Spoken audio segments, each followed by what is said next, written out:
Welcome to Nerd on Nerd with me, Ellie Kempster. And me, Liam Underwood. And in this episode, we are joined by returning special guests, Jason and Lee. Hey, welcome. Hello. It's been a while. This is our first recording in how long, man? It's been about 6 months, I believe. No, wait, actually, that's when the episodes came out. We last recorded sometime in, like, September. So, so whatever that, how many months that is, it's almost a year. So, are you the former hosts of Atlantic Screen Connection? For now. Yeah. For now. Okay, Nice. is it like one of those, like, peaceful hiatus type of things where the band are kind of sick of seeing each other, so they kind of just go do some terrible solo projects for a year or two, realize their mistake, and then get back together. Is that the way you're seeing it? I wasn't sick of seeing you. This is just my long-term plan. You'll come crawling back. It's fine. I didn't realise that was an option. Yeah, no, guys, we're going on a peaceful hiatus. It's been a while. I think, well, I just fell out of love with movies in a sense. So and just talking about them became tedious. And I mean, the conversations with Lee are great, but we're both the type of people that we don't need to maintain a conversational relationship in order to stay friends. We'll just pick up where we left off and everything's good. That's where the good sign is when you have someone that you met that you really know that you can spend quality time with, is that when they're gone, it doesn't matter. We'll just pick up where we left off if ever we decide to host again. But for now, the conversation just got so fucking boring that we decided, screw this. Maybe we'll get into video games or something that's fresh, and we also have no idea how to talk about it. Then get to the point where we're kind of done talking about it, and then go back to films. we could clearly steal Conan O'Brien's clueless gamer idea. Yeah, perfect. Because that would be me. I have no idea what the fuck I'm doing. Yeah, it'd be like educating Jason, something like that. I love to learn, so this would be perfect. That's our next show, man. Alright, so, speaking of growing tired of talking about films, in this episode, we'll be talking about Godzilla King of the Monsters. Yep. Yay. But that's going to be later on. First, it's time for catching up with... Oh, wait, I need to do the alphabetics here. Ellie and Jason and Lee and Liam. Yeah, right? good job, Yeah. Liam. You can do the alphabet. Excellent. Yeah, they got a great education system over there in that England. Those public schools, they work try wonders. Alright, so catch me up. Who? Oh, Liam, it's the first. This is not the last episode. I heard it too. It's ridiculous. It should be so easy. Pick a name. You just got to say a name, Liam. When you've got guests on, especially four people, you have to say a name. All right, Jason. Yeah. I know that you have lately got way into sort of photography. Yeah. Because I follow you on Facebook and I see your stories and pictures and stuff. I don't like any of them, but that's all right. I'd never being called out That's why you're doing it. You have to keep working at it. Yeah, exactly. When I see I'll one get I like, that one I like it. and then I can retire. Yeah, exactly. This is what happened with the podcast. We were like, all right, these episodes are pretty good. Let's call it a day. Exactly. I can't beat this. So how did you get into that? I don't know, to be honest. Yeah, that's a good thing to ask. I never even thought to ask, why were you doing this? I had a Darth Vader action figure here in a box, and because I have like a big Star Wars collection, and I keep most of my stuff in boxes, and I don't know. There's it must be some form of midlife crisis where I miss playing with toys, but toys have always been a big part of my life, and cameras too. I'd recently noticed that there's I'm a big fan of Mitchell Wu and Sergeant Bananas, who actually do take pictures of toys for a living, and I was like, that's kind of interesting. I wonder how they process all that stuff. And so I ended up opening up my Darth Vader, and I don't know, I was fooling around, and I was like, I'll take a picture of him. I was on my kitchen table, and I just took a picture of Darth Vader, and I decided it'd be great to have him, like just a miniature version of him with his ignited lightsaber, and me in the back going like, oh shit, what the fuck's going on here? And then I don't know, man. I just kind of I bought myself a Luke Skywalker action figure, and they actually made a really good looking one. I decided I was going to open that one. Bought a second one. My girlfriend doesn't know about that until now. And I opened him up, and he was great to kind of pose. And so I was like, well, what could I do with this, you know? And so I've always been a fan of cameras. I used to make short films, and, you know, I still want to kind of work in film a little bit, but I feel like just taking the picture was a natural graduation from, like, just the way my brain works. You know, when we were doing the show, making like talking about movies, it just became such an intellectual process, and I kind of gave up on the fact that I want to be an intellectual. It became boring to me to know shit, and so I figured I wanted to work with my hands a little bit more as well. And movies, they just involve so many different people, so many different talents coming together to put a to make progress somewhere, and it just became boring to me to have to wait that amount of time. And so I looked around my apartment. I was like, I have all the actors I need. I have a camera. Why the hell not? Why don't I just make all of this into one little picture? And it gives me an excuse at 39 years old to just play with fucking toys. And the dream. Just, every child's dream. Kind of, yeah, in a sense. And it was weird because I just started wanting to learn how to, you know, create action sequences and stuff like that, make them come alive in a way. And I just started reading on it, thought it was really fascinating, and decided to just run with it for now. And I've been having a great time. And the community online as well is super welcoming. There's a lot of people that reached out to me and tell me that they like my work, but I reached out to them first, to inquire as to, you know, how do you shoot this? What kind of lens are you going to be using? You know, is there a specific lighting and stuff like that? And so I started getting a bunch of gear. It just so happened to be around the time it was my birthday, so people were sending me, you know, money for my birthday and stuff like that, because I'm still a kid at heart. And yes, I just started, you know, getting more equipment and getting better at it and stuff like that. And here I am today, just having a blast making this one single image that tells the whole story it needs to tell. Yeah. And I don't need anybody else, except it's like being in your own little bubble and just going about your business and never minding what the hell's going on. So it's great. My favorite ones that I've seen so far are the ones where you have like an explosion effect going on. Yeah. The recent one was with Captain America, I think. Yeah, so how do you go about creating that effect? So for the explosions effect, there are two ways that you can do it. One, I saw there's a guy called Sir Dork who just went viral because he uses explosives with his toys. Yeah. But to create explosions, he uses this gadget, which is essentially a something to unclog drains. Okay.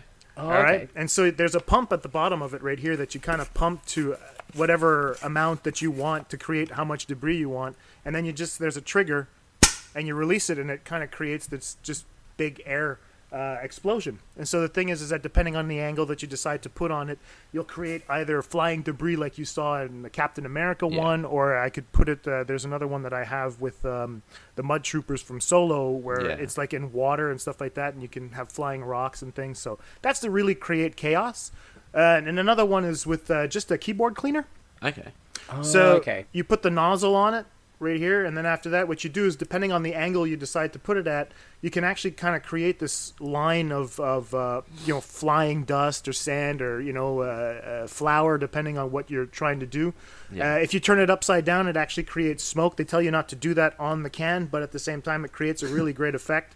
So I do that most of the time as well. So you can see a shot like that with the Millennium Falcon chasing Boba Fett Slave 1 that I had posted online. That was the can turned upside down with flying debris and things like that. So it's just to create an effective movement. So it's just picking up here and there, what people have been using and things like that, and just trying to use that to my advantage. Yeah, and do you use much like Photoshop stuff as well? Because I know, I think for like the lightsaber effects and stuff, maybe, or like lasers. But do you use it for anything else? I've recently started using it a little bit more. I try to get everything I can in camera because I don't like cheating. Yeah. So most of the time, if you see the debris effects, if you see, like I was talking about, I recently posted a picture of a Funko Tyrannosaurus chasing the Millennium Falcon. All the effects are done in camera there. It was this can essentially using to move the sand that they were in just to create that effect. The other, I do little touch-ups just for color, You know, so Yeah. sometimes Yeah. they would just, bring up the brightness, the contrast, and things like that. But the other little thing that I might do is just erase the wires that I'm using to hold those action figures in the position that they are. Yeah. You know, but I mean, they do that in movies, so I don't figure that that's cheating in any way. So no, I don't. I try not to add as much. I'll add maybe a little flair here and there, but other than that, like the Captain America shot is essentially the way it was. If I look at my Yeah. Photoshop file, there's the flare, and that's it. And then I just put Yeah. my name on it, and we're done. I don't need to touch it up again. So yeah. So that was going to be my next question. Is like whenever I've tried to pose figures in the past, I can never get them to stand up. Right. So how does it work with the wires? Oh, so I use a 16 gauge steel wire. So they look like this kind of. Okay.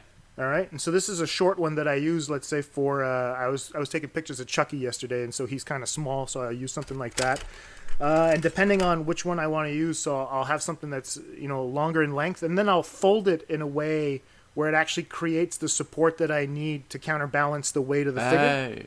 All right, so Makes what I'll sense. do is I'll put, let's say, this little end here underneath Captain America's arm in order to Yeah. hold him a certain way so that he's in his action pose. And then after that, That's I'll erase smart. that wire. Yeah. Because I have like some horror figures in boxes, but I just can't bear the thought of taking them out of the box. It makes me really uncomfortable. I completely understand. I have Jason used more to be in just boxes. like that. Yeah, but there's some of them that I will not take out because first of all, the head sculpts on the figures don't look good. Yeah. But they're older, so they're more valuable than the new ones they're putting out. Right. So I'll just leave those in boxes because I don't feel like taking a picture of a weird-looking Luke Skywalker. Yeah. Yeah, that's fair. But the horror ones are fantastic. I see I've got you've got a, the Chucky right there, don't you? Yeah, and Yeah, I've got a he's Michael great. Myers one as well with like apparently the pumpkin lights up, but again, Right.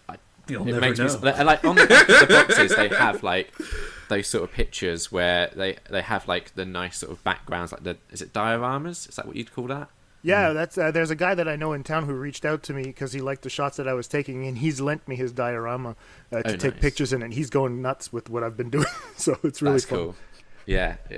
I saw in my local shop yesterday there was a Bride of Chucky one that has both Tiffany and Chucky, but it was like 76 quid, and I was like, I can't justify that for something that I'm just going to put on Yeah. the shelf and never open.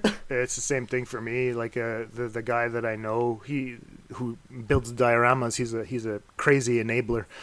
And he sent me a picture yesterday of like an SH Figure Arts Thanos. And Yeah. I was like, God, that looks good, man. Then he shows me the price. I was like, $120 for an action figure about that high. But like Yeah. he's gorgeous. I mean, all the points of I could do whatever the hell I want with him. But I mean, if I come home with that, my girlfriend leaves with it Yeah. and everything else, and she's like, we're done, and I'm taking Thanos.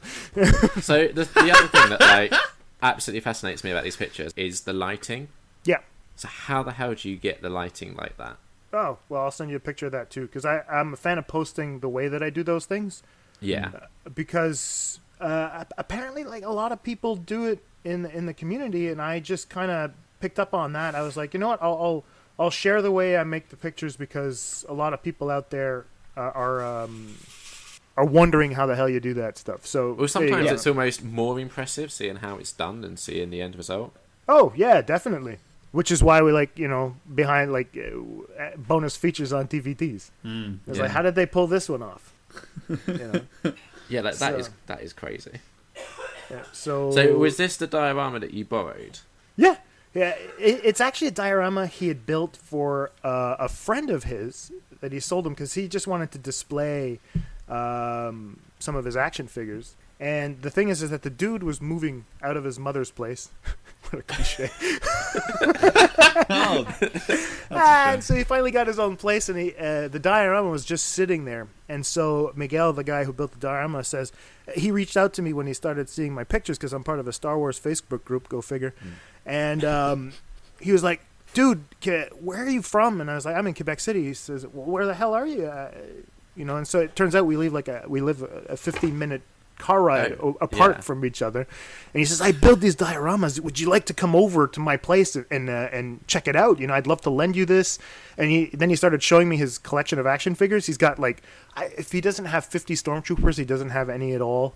He has everything, all of them. And he says, you can borrow anything you want, anytime you want. And I was like, we've never even met face to face, man. Just imagine how big the world is, and these two toy nerds are 15 minutes away from each other. It's ridiculous.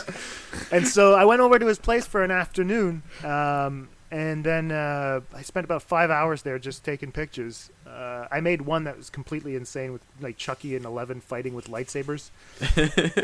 I think I saw that one actually. Yeah. And so that one, a lot of people like that one. And so he just was fantastic. So he built that, but he had never seen it kind of shot in different ways. And so when I showed him the potential of it, depending on the angles and stuff like that, he was like, "Oh, we have to do more of this stuff." And I was like, I'm fine with it, man. Let's just make a bigger diorama. Let's give that guy back his. Not that I want to. It's just that he asked for it, and I have to give it back this week. Which makes me sad. Oh man! Exactly. Oh man! But we're probably gonna get into building one. And my girlfriend is funny. She was like, I think I'd love to build dioramas. And I was like, well, you have a form of patience that I don't think I have. Because there's no fucking way I want to sit down and start sanding, little parts of whatever the hell they use. The styrofoam and all that shit. And I'm like, no way. I just want to make the guys fight. That's fine. Yeah. Yeah. You can probably get some, almost ready-made ones with, some of the Games Workshop, scenery that you can get from there. Yeah, but it doesn't look as good, man. You have to weather it. You have to paint it and stuff. Yeah, and it costs a small fortune. There's that. There's that, man. Yeah. The diorama that he built, the one that I've been using, cost him $25 to make. He goes ridiculous. to the dollar store and you just pieces everything detailed together. for 25 fucking bucks. Yeah. It's ridiculous. See, if someone was like, "Oh, build this diorama for me," I wouldn't even know where to begin. No, I completely understand. I don't get it. Some guys, Leslie sent me. Or showed me yesterday, rather, a guy who builds dioramas for his model train sets. Yeah. It's insane. It looks real when he's done. And he's using real leaves that he shreds and, little sand. And then he creates his own glue. And I was like, that's a serial killer that just kind of went the other way. It was like, I don't think, maybe killing people's... What if I build these? You're like, okay, he's channeled it into a very strange thing, but he was this close to killing people. Yeah. Yeah. I think if I said to Kat that I was going to someone's house for 5 hours to take pictures, I don't know if she'd be Little impressed suspect, perhaps. or disappointed if I came back with pictures of toys. Oh, well, I mean, the thing is that the guy likes me, and now he takes me on his regular photo shoots, and he happens to shoot calendar girls. And, Oh, perfect. And he works for Porsche as well, so he's the photographer for Porsche here in town. And it was really funny because I talked to Leslie. I was like, hey, he wants me to go hold a softbox. We're going to be going to take pictures of women on rocks. And she was like, well, what does she look like? And I showed her a picture, and she was like, yeah, I don't know if I'm comfortable with this. Yeah. I realise this has sounded kind of like I've just been grilling you about this for ages. So, Ellie, if you have any questions... talking. I've never got a chance to talk about it, man, so this is great. So thank you. Cool. Thank you for indulging with me. Happy to. Yeah, no, it's cool hearing someone talk about something they're, super passionate about. That's sort of the whole point of this part of the show, right? I mean, I know it's also a bit of us giving us, like a diary update, but we've kind of, gone through the stuff that we're passionate about at this point. Yeah. So now it's just a loveless, flaccid conversation week after week. Oh yeah. When me and Liam do it by ourselves, it is literally just, what have you been up to? Nothing. What have you been up to? Nothing. All right, let's do the rest of the show. Yeah, basically. I mean, you guys don't have anything that you're really up to? God, no. Life is very boring at the moment for me. Why? Why is that? That you It's have just control all work over that, don't you? it's all work and editing podcasts and recording podcasts. Okay. I guess we did the right thing, Lee. Yeah, I mean, to be fair, I went for a sports massage this week, which I've never done before. Ooh. How And was that- that? Yeah, How does that work? What's this? They fire tennis balls at your back? No, so football right, shoes. so typically, from what the lady was saying, a massage is quite a nice, relaxing experience. yeah. A sports massage is more if you have an injury, they're trying to help you fix it. So I think it was like February time when I went skiing and fell and landed on my shoulder. Right. Oh, okay, yeah. Yeah, and it hasn't quite been right since. So my personal trainer recommended that I go and get a sports massage to see if they could figure out what was going wrong. Okay. And it turns out that there's like a knot in my shoulder. So a sports Fucking massage is whacked them it a sort couple of, of times to try and get it out. yeah, it's them going really deep into the muscle to try Right. and. So it's not exactly a nice relaxing experience. No, it's painful as fuck. I know what you're talking about. Yeah, exactly. But yeah, so I did that, and now she's given me some like stretches and stuff that I need to do to try and help, which Okay. I need to do. But like, Is it that's the most exciting Yet thing that's to be happened to me done. this week. does it has it affected you at all? Does it feel like it's loosening up a bit? Yeah. It's starting to, but I haven't like been back to the gym because it normally only really flares up when I'm like doing weight exercises, and Okay. I haven't since. I just haven't had time. So I'm going to go tomorrow and sort of try and put it through its paces a bit and see if I need to book in for a second one or not. Okay. Fair But enough. it was a solid like 45 minutes of someone just constantly like Pressing down kneading. on that one thing. Yeah. Yeah, and it does just. It's like having a teenager at home. Yeah, I can imagine that. Yeah, and she was like next day, it's gonna feel like I've just been stamping all over your shoulder. Yeah, that's what Maria went to one once, and the lady who did it was just like, don't think of me tomorrow, but think of me on Wednesday. Yeah. 2 days later, that's all right. Yeah. I mean, it sounds like my absolute nightmare because I had one massage once that wasn't a sports massage, and I hated it. Why? That was uncomfortable because they just they're gently poking bits, and I'm like, that hurts. How did you get into a situation where you were having a massage? We were on holiday. Everyone was going to the spa to get a massage. Someone was like, "You should do it. You'll love it." I went in, sat there for an hour, and at the end, they sat up and they were like, "Oh, I'm just so relaxed." And I sat up and went, "Can I leave now?" I hated it. That's what I fear my reaction would be, because I just don't like being touched. No, yeah. So- I already don't like that. And then they start it's when they're doing shit like they get you oiled up and you're all slimy, and then they grab your finger and yank it, and you're like, don't No. touch my, why are we doing fingers? I think it depends. I mean, I remember when I was playing sports when I was younger, I used to have to go in for massages.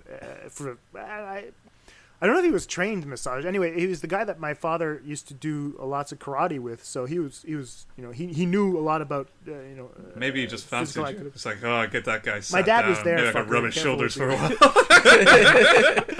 while. He's not sending me to see some guy that's just gonna fondle me. And so anyway, I remember it hurting, but it felt good 2 days later. So I'm okay with that. And funny thing is, you guys remember the episode of Seinfeld where George goes in for a massage? Yeah. Wouldn't you One of us rather does. it be a guy? No. No. I'd rather it not happen. No. Okay, I'd rather Yeah, it I would because be. I feel like the guy is gonna really get into it. You know what I mean? Whereas a woman, I know that she's been Hot. trained and shit like that. And I'm not trying to sound sexist or anything like that, but nothing's gonna happen if the dude's there. So, you know what I mean? See- I'm gonna ugh. Yeah, after having a woman do the sports massage, I'm so pleased that wasn't a guy, because she was going deep enough. I'm like, I don't need that to be worse. I'm really sorry if this sounds sexist. I'm not trying to. I'm pretty sure that they're No, I just get as you. strong with the techniques and stuff like that. But I just felt like I felt more comfortable with Yeah. a guy doing Yeah. it than with a woman. See, after having it, I'm now like, I'd be tempted to try a normal massage. It's never really appealed to me before, but in a weird way, once you kind of get used to the pain, it did almost start feeling relaxing. So Well, it's like one of those. Like I tried this. I was at a spa thing the other week, and it has one of those heavy showers that you're in Yeah. the pool, but you press this button, and this hose just plummets water down on you, and you're supposed to stand under it like a waterfall and Yeah. just get Yeah. pelted by water for a bit. And it's just a little bit of agony at first, but it eventually sort of just goes I might fall asleep and drown here. Yeah, I'd imagine a good massage would be like that. yeah, exactly. Like a slow, peaceful death. I think me and Ellie should do like a spa day one day. Are you Why? guys? You guys That's fans of because spas? for content. That's good I've never content. done one. I'm not. just- I've never been to the spa, but I have this weird thing in my mind. Is am I taking a bath in public with people I don't know? Yeah, it noticed sounds that. like my nightmare. Yeah, I thought I'm you not you used to love all the hot tub stuff and all that. We had like a whole I debate like going about in a it. hot tub when you're on a cabin holiday with friends and you're just chilling out in a hot tub. I don't want to go to a spa where I'm like lying in a bath of mud. Like, but mud baths.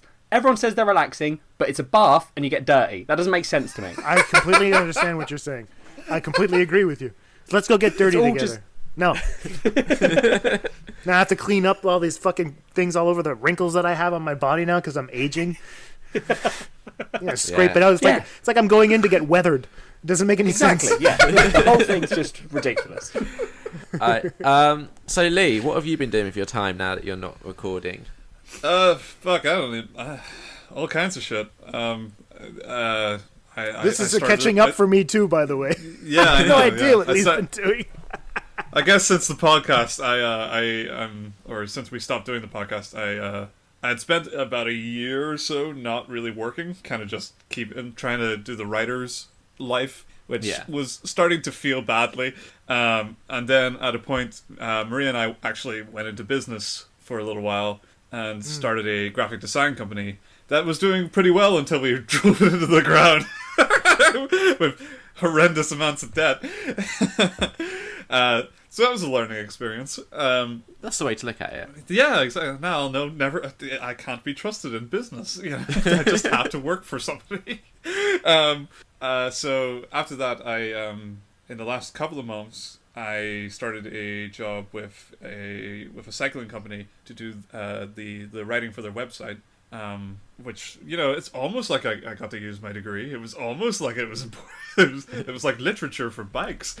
That was a pretty good thing. But I actually, as of this Friday, have just left that job. No fucking way. Really? Already? Yeah, I know. You're I gonna know, move which on to is- motorcycles now? 2 wheels? Yeah, that's it. I'm gonna write for Daytona or something.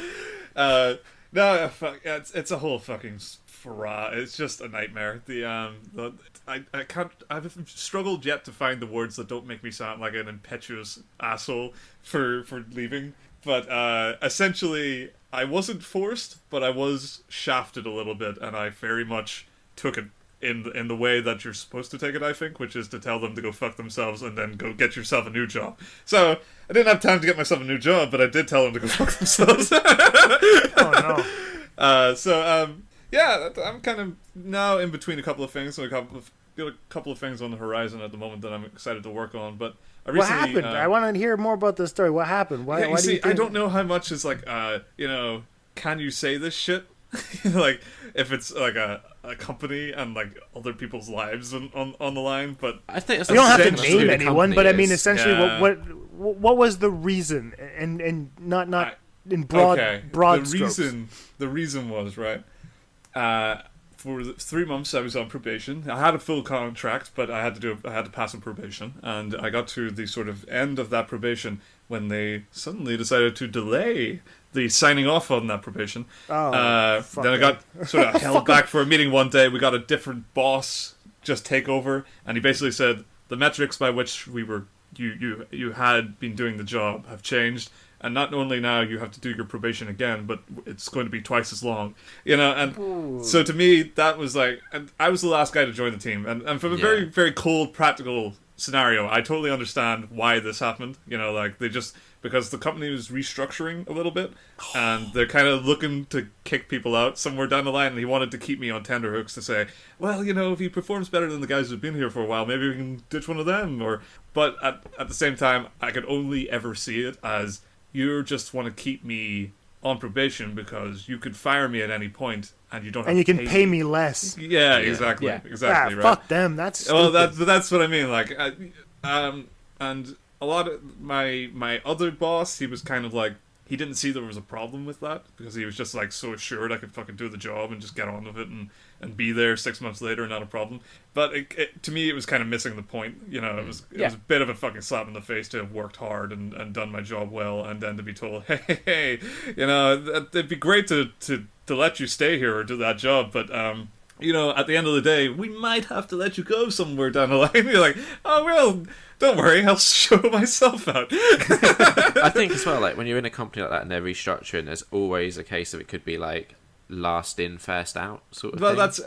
that's why I'm not personally upset about it, right? And I'm not angry at the boss guy who came in. I'm not angry at the system that trickled down to get that guy to say, "Hey, your probation's being extended." Yeah. I don't care. In my head, that's how companies work. Fine. In a cold, matter-of-fact way, that is how corporations treat employees.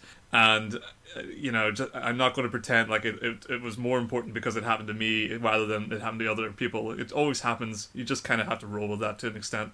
And it shouldn't always happen, but it does. Yeah. And I don't take it personally, but at the same time, knowing myself, there's no fucking way I could pretend to work for a company that values me that little for 6 more months. And I just put all smiles about it, it's never going to be the same relationship. Yeah, and with the probation period, so that works like both ways. It's also like a way for you to figure out if you're a good fit for the company. And it sounds like you kind of reached the end of that probation period and was like, no, this company isn't a good fit for exactly. me. This is the way they do the best business, way to look at it, you're giving me the out. And that's exactly what I did. So the next day I came in, I went home that night, I talked through with Maria, who was immediately, my instinct was I should leave. She was like, her instinct was you shouldn't leave. And by the end of the night, even though I had decided to stick with her way, she came back around and said, "No, wait a minute. You should fucking get out of there. Fuck it." It's like, you were right in the first place. And I was like, okay. I'm glad. And so that next morning I sat down and handed in the notice and had a full-on conversation about essentially telling them what I've just said to you is, you've kind of fucked me over here and I'm not going to really just sit there and take it. But it was good. I mean, it was cathartic. Yeah, I bet. Obviously. Not dare I live the American dream and tell my boss to go fuck himself. Should have done a Fight Club style. Just start punching yourself in the face. Yeah, that's true. I should have. There was more room for drama there that I didn't go for. So yeah, there's a couple of things I'm looking forward to over the next while, but at the same time, we're kind of in a pretty decent spot that I'm not really in a rush to jump into another company. And hopefully I'd like to find work that's kind of more loose and less structured and corporate like that place. Because this is now like the fucking 10th big company job I've done. Yeah. And just somewhere down the line, each and every time, I either get worn down or the company fucks me over, one way or the other. And other people can really buckle down and persevere in those scenarios. And I keep fucking... My instinct flares up and I'm like, I can't bear this place. I'm just going to start fucking things around the room. Yeah. So it's probably better for me to figure out a different line of work than this admin shit that I've been doing for the last while, or the writing stuff for a company, that kind of shit, and see what else is out there. So it's been interesting. It's an interesting week. Yeah. Take pictures of toys. Forced you to record. Yeah. What? I said, and then we forced you to record with us. See, this is what happens. It always seems like a therapy session when we're on here. Well, that's why I said yes to this. Yeah. It's like, God, I just need to get some things off. It's always good to talk to the nerds. Yeah. I had other people ask me to do podcasts, and I said no. So that's true. We feel very honoured then. We do. Yeah. It's nothing honourable about it. You just have to sit here and listen to us. More than happy to. I want to hear more about like how you guys are doing. Yeah. Go on, Eddie. What? There you go. No, you called a name. Yeah, you did. You've got me with the name. You still jogging? No. Okay. That's the last update that None I of had. us are. Was that you guys were going for walks and jogging or bicycle rides? I still walk, but it's the same amount I always walk, and it's, I'm no healthier, but maybe I'm not getting up more unhealthy. Yeah. Well, when we all recorded together Stability's last, it was about just over a year ago, and I just started on my little health kick where I was dragging you out like bike riding and stuff with me. Yeah. But you've moaned so much about that I haven't bothered this year. We did one bike ride. We did like two, didn't we? Because you I did are some so... with Kat. No, we did two. What, together? I thought so. No, we only did the one, me and you. Oh, I did more with Kat, didn't Just I? Yeah, you did twice more with as Kat. long. Yeah. I like bike rides. I just don't like Liam's bike rides. It's fine. What's because he goes too fast? Is that it? He goes too fast and is very confident, and then doesn't understand if you're struggling to get up a hill. Well, no, I can understand the struggling to get up the hill, but I understand Liam's want to be fast. I like the speed. no, When I'm on a 100%. bike, I'm like, well, I'm not here for a joyride. Let's go. Boo! Yeah. Yeah. That's I why totally you get it. that's why you do bike rides on your own, because Well, I then you wait. can dictate your pace and not have to drag people behind you. Yeah, I wait very patiently, and I'm not like, oh, come on, guys, let's get going. I'm not like, I'm very much just like, I'm happy to just sit here for 10 minutes and wait for everyone to catch me up. Right. But I think that makes it worse because then you're emphasizing just how unhealthy I am. I'd say it's an objective to kick his ass. Yeah. But I can't. Not Too yet, far you away can't. at all times. Give yourself 2 years. Yeah. Climb that Okay, I fucking like hill. that. I'm going to secretly work out for 2 years, and then I'm going to be like, Liam, we should go on a casual bike ride There together. you And go. then That's I'll just exactly what it is. fucking zoom off. Be awesome. Or build yourself one of them jet bikes or some shit like that. Like, let's go that for would be that cool. bike ride. Yeah. See, That seems easier. I've been trying to convince Kat to do it again, and she's very reluctant. I'm like, what if we rent, like, for you, an electric bike? Because that way, you don't really have to worry about going uphill or any of that sort of stuff. Because you just, I don't know. I don't really know how to work. You just turn it why on. would Isn't why would that one Kat want to step go on the bike closer to ride? those little like wheelchairs with like an electric motor and shit like that? I feel mean- like you're like eventually balance is gonna go, and you're like, well, if I want to go up the hill, I need that chair now. I've never understood the electric bike. I've seen guys use it. It's really interesting when going up the hill, but it kind of defeats the purpose of getting in shape. Yeah. Yeah, no, it does. But equally, if it makes my life quieter, and it means I still get to go out bike riding. Yeah, electric bikes are quiet. Yeah. But Liam, you could, if you wanted to go for bike rides, you could just pop in some headphones. You've got a car, you could drive somewhere nice, go to a big open area, and you could just cycle around with some headphones in. You don't need Kat or me there with you. I know you like having company. Yeah, and but I you would might probably like get cycling lost. by yourself. I might get lost. Oh. Well, I mean, that's true. you saw me trying to follow that map. Yeah, all right, fair enough. I think the likelihood of me getting lost is high. But yeah, what else have you been up to, Ellie? Like since we last recorded with Jason and Lee. The full year recap, not just the last episode. You're like, Jesus. go all the way back to June 2018. There's been like nothing major. Like it's all just very... How's the love life? We haven't discussed Well, that in a let's not get while. into that because that's the same as it was a year ago. Okay. Really, you're still fucking left and right? That's insane. Yeah. The stamina required is ridiculous. Jesus. That's No why wonder you can't do the get up bike the ride. hill on the bike, man. Exactly. I'm just so worn out. Pounding away. Yeah, no, it's all the same old, Liam. You know this. You're just dragging out this segment where I don't have anything to say. Have you been reading any books? You usually read a lot of books. Oh, were you guys? When was? Did you guys was the finish last the High time? School Musical books? I've done 3 of them. That's it? You guys haven't gotten any farther than that in a year? Yeah, no, I honestly have. Yeah, I started reading Goosebumps and Point Horror instead. That's right. Yeah, Liam's got this new thing where he's working his way through. This is my every midlife Goosebumps crisis. and Point Horror book. Yeah, I grew up reading them, and then at the start of this year, I was like, "Oh, I need to read all of them and record them for the podcast." And Ellie's loving every minute of it. That's awesome. I'm sorry, I haven't been keeping up with any podcasts, No. so I'll try to You've not get been on. keeping up with Liam and Ellie. That's the whole segment. I know. It's just one of those things that I feel ashamed because I'm like, but I've just been listening to music, heavy metal mostly, feeling great. That's totally understandable. I mean, if I had the choice between listening to us or that, I would pick that. No, it has nothing to do with you guys. It has to do with me just disconnecting from people's voices. I noticed you removed yourself from Twitter as well. Yeah, I've just fuck it. I still have an account. It's there.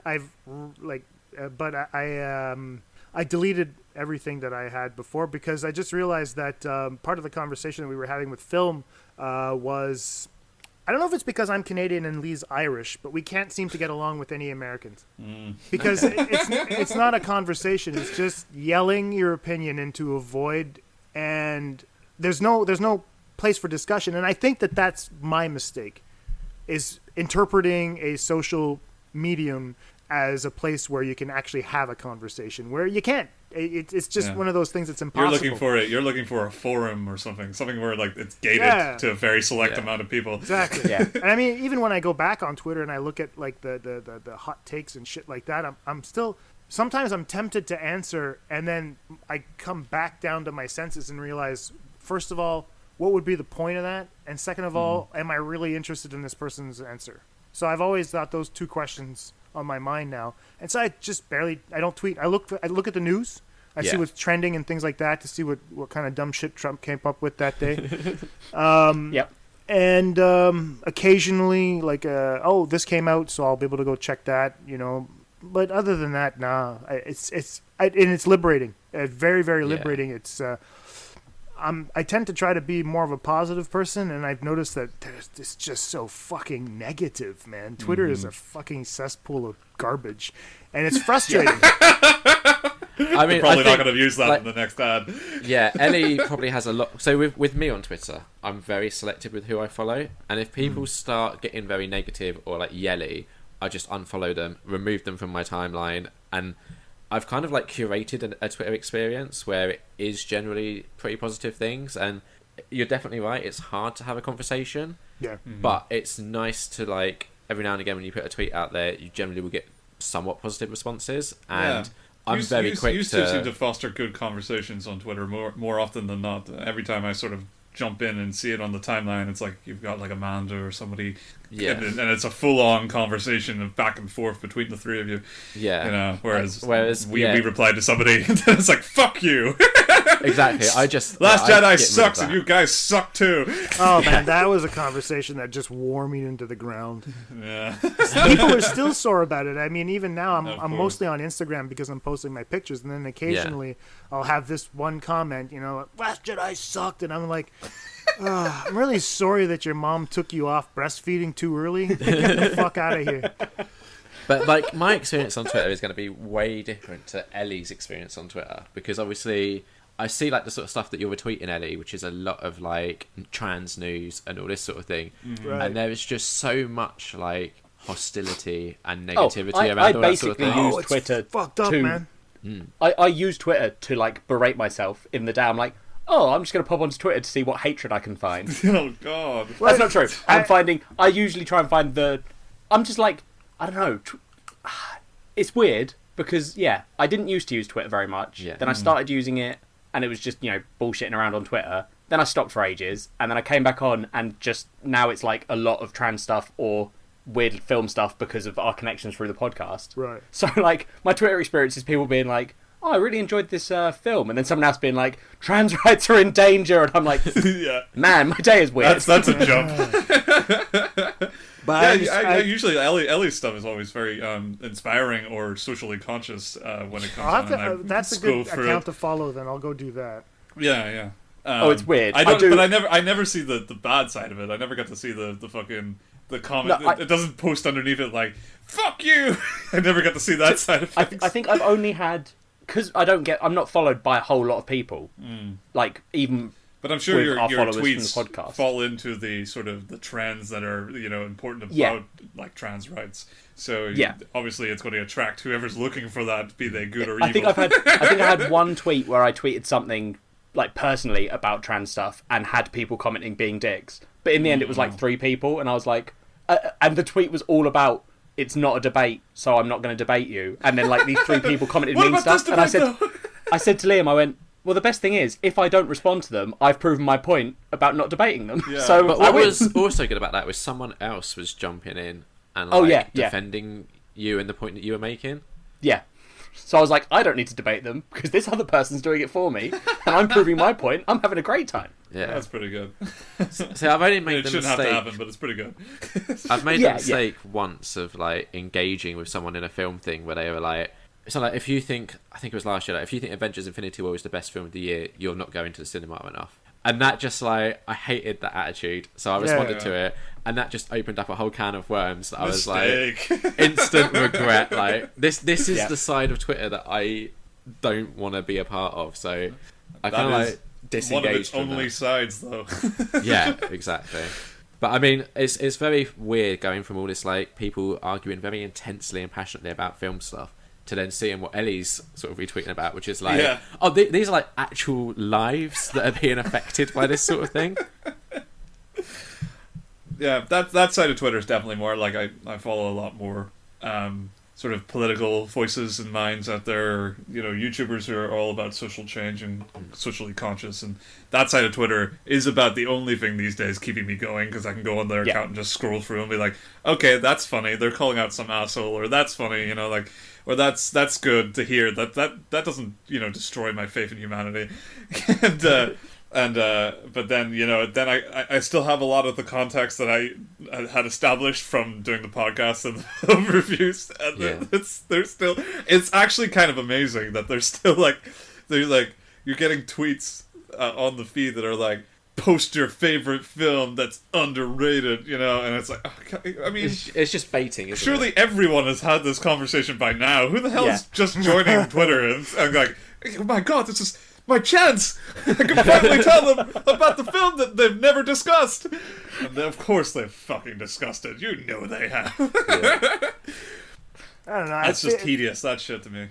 It feels like, from, what's his face's fucking movie?